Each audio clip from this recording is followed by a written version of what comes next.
안녕하세요. 네, 조영준 회계사입니다. 김리석 회계사입니다. 조현진 회계사입니다. 네. 이번에 제가 다룰 거는요, 가상자산 과세 이슈 정리를 할 건데요.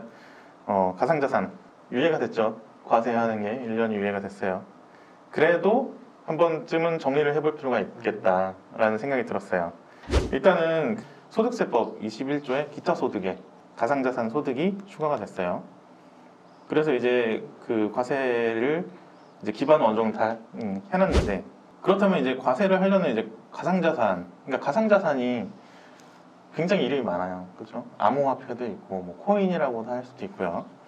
그렇다면 일단 정의부터 좀 잘 세워야 되는데, 뭐를 이제 가상자산으로 할 거냐. 이게 어떻게 보면 유예의 이유 중에 하나예요. 유예가 된 이유가 되게 여러 가지가 있는데, 가상자산을 제대로 어떤 규정을 하거나, 뭐 투자자를 보호하는 법령이라든가, 이런 것들이 미비된 상태에서 너무 과세를 서두르는 거 아니냐, 이런 얘기가 나오기도 하고, 또는 이제 2023년부터는 주식도 양도세 나오잖아요.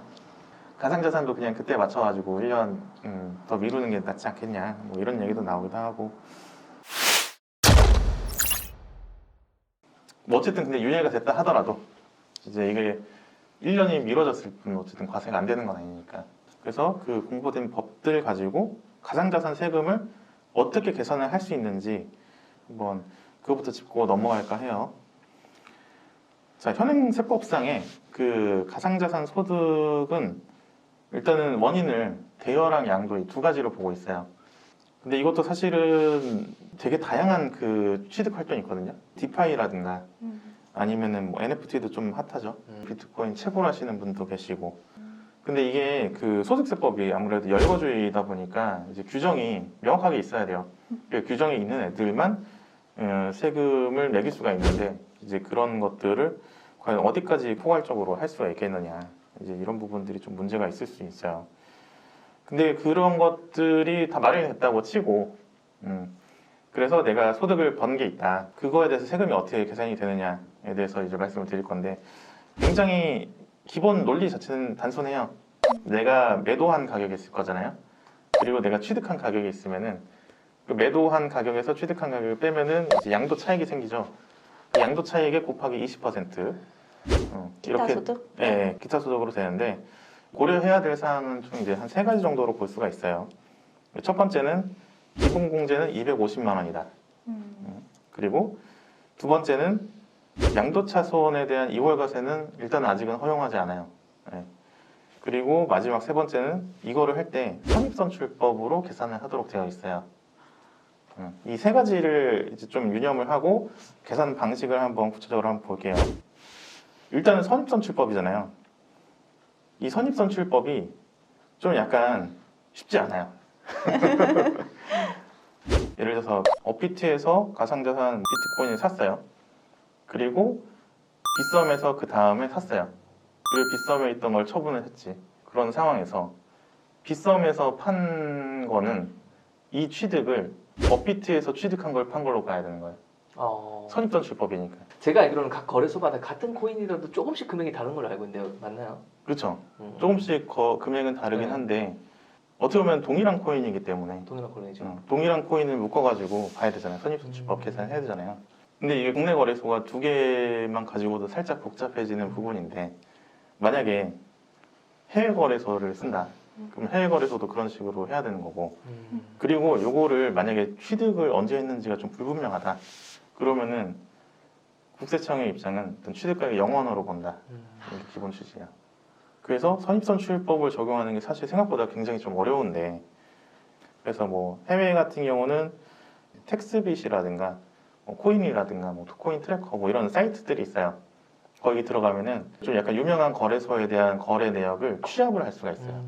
그러니까 한 곳에서 다 그냥 일괄 취합을 하는 거지. 그럼 좀 낫네. 네. 딱 봐도 이제 만약에 그런 사이트가 없이 내가 개인적으로 만약에 계산을 해야 된다고 하면은 좀 되게 어려워 보이죠. 그렇죠. 그러니까 그 구조 자체는 단순한데 선입선출법 계산하는 게 좀 복잡할 수 있다.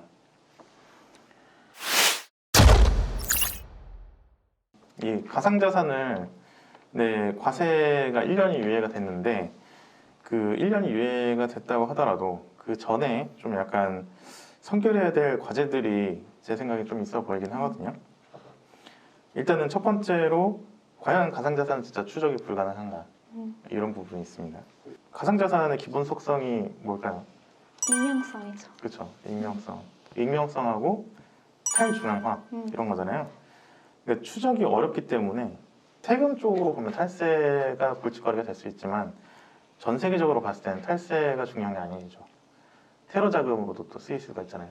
그렇기 때문에 OECD에 보면은 그 아래 산하에 자금 세탁 방지 기구라고 있어요. 거기 보면은 이제 가상자산 규제 지침 최종안을 발표를 했었어요.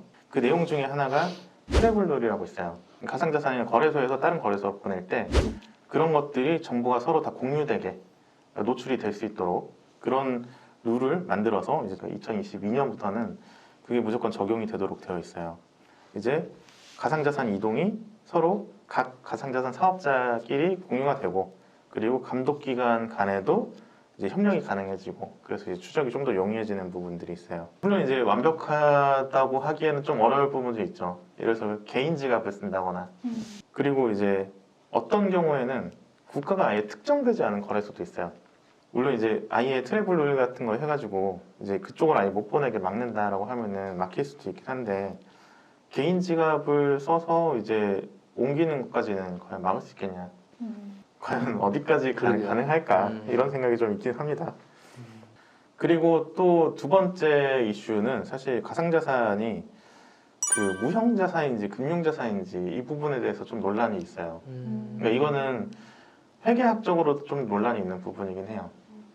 여기서 생각을 해봐야 되는 게 보통 이제 무형자산이라고 하면은 단순히 안 보이기 때문에 무형자산이라고 하는 게 아니라 회사의 생산이라든가 영업활동에 도움이 되는 그런 투자 자산을 말을 하는 거잖아요. 그렇죠. 근데 가상자산은 그 자체가 생산활동에 공하지를 않잖아요. 그죠? 그래서 회계 기준도 좀 약간 손을 봐야 되지 않냐. 금융자산으로 봐야 되는 거 아니냐. 이런 얘기가 또 나와요. 만약에 금융자산이라고 봤을 때는 금융투자소득으로 분류될 가능성도 또 있겠죠. 그럼 5천만 원 이렇게 그렇죠, 그렇죠. 한도 요건 그렇네. 적용받고 음. 편하겠네요. 6월 결손금도 6월 돼서 이렇게 될 수 그렇죠, 있네요. 그렇죠. 금융투자소득이 되면은 일단은 그 가상자산에 대한 과세 이슈가 사실은 좀 그 가상자산 관련된 생태계가 있잖아요. 블록체인 기술부터 시작을 해가지고 그 다음에 암호화폐라는 게 생기고 뭐 NFT도 떴고 그 다음에 그게 이제 메타버스까지도 막 연결된단 말이에요. 사실은 그 가상자산에 대한 과세는 전체 그 그림에서 굉장히 일부분일 수는 있어요. 그래서 이게 어떤 소득에 대한 과세 형평성 문제이기 이전에 뭐 예를 들어서 익명성 때문에 생기는 뭐 테러 자금 뭐 이런 불법 목적의 유통 이런 게 더 중요한 부분일 수 있거든요. 그래서 이제 또 하나 더 말씀을 드려야 되는 게 가상자산 자체는 유예가 됐는데 이 가상자산에 대한 것도 해외 계좌 신고를 무조건 해야 돼요. 이거는 바로 시행이 됩니다. 이거 자체는 유예가 안 됐거든요. 아까 얘기했던 자금 세탁 방지기구 있잖아요. 그러니까 거기서 나온 권고안에 따라서 그러니까 의무적으로 해야 되는데 이제 매월 말 기준으로 내가 5억 원이 넘었다면은 한 번이라도 5억 원이 넘으면은 무조건 신고를 해야 돼요. 그래서 만약에 해외 계좌 신고를 안 하면은 과태료가 전체 투자 금액의 몇 퍼센트? 최소 10%입니다. 최소 10%. 그러니까 어쨌든 5억이 넘으면은 10% 최소한 과태료가 나오기 때문에 최소 과태료가 5천만 원이에요. 너무 센데요. 그리고 심지어 이게 50억 원이 넘으면은 형법상으로 이제 형사처벌까지 받을 수 있어요. 이거는 우리나라에서 바이낸스에 정보 요청을 할 수 없잖아요. 못하죠. 근데 이걸 어떻게 알아요? 국내로 언젠간 돈이 들어올 거니까. 아, 이민에 가야겠네요. 돈을 벌면. 그래야 되겠네.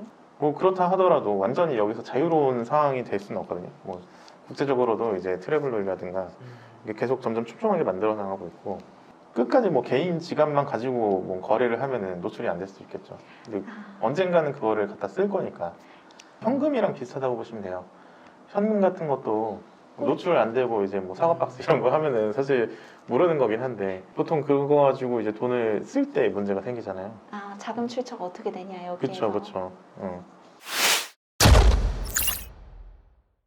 그래서 이 가상자산은 지금 과세가 2022년에서 2023년으로 이제 1년 좀 시간을 벌었지만 또 추가 유예는 없을 거라고 저는 생각이 들어요. 주금과 세금은 피할 수 없으니까. 저는 여기까지 준비했는데 어떻게 좀 도움이 되셨나요? 많이 도움됐습니다. 저는 네. 특히 그 해외 계좌 신고 있잖아요. 네. 그거를 생각을 안 했는데 제 주위에 저한테 이 건을 물어본 적이 있었는데 해외 계좌 신고 의무는 제가 설명 안 드렸는데 이런 부분이 참 도움이 됐어요. 네네. 그럼 오늘은 여기까지 하도록 하겠습니다. 감사합니다. 네.